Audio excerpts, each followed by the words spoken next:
Hello everyone. तो हम आज बात करने वाले खेसारी लाल यादव जी और सौम्या पांडे का एक बहुत ही बेहतरीन वीडियो सॉन्ग के बारे में, जिसका फुल टीजर रिलीज हो चुका है। और इसे गाए हैं खेसारी लाल यादव जी और प्रियंका सिंह जी, और इसे लिखे हैं कृष्णा विदर्ती जी, और म्यूजिक है आर्या शर्मा जी का। और वीडियो में खेसारी लाल यादव जी और सौम्या पांडे जी, जो कि आपको स्क्रीन का पर दिखाई दे रहा है, जिस सॉन्ग का टाइटल रखा है नौ दिया तेल, जो कि फुल टीजर रिलीज हो चुका है।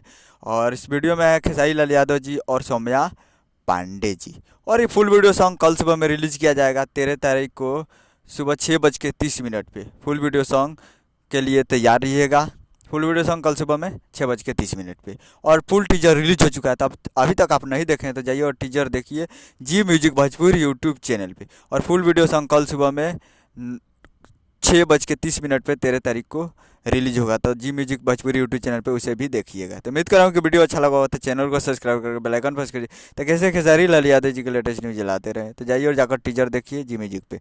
और कल सुबह वीडियो मिलते हैं अगले वीडियो में। तब तक जय हिंद, जय भोजपुरी।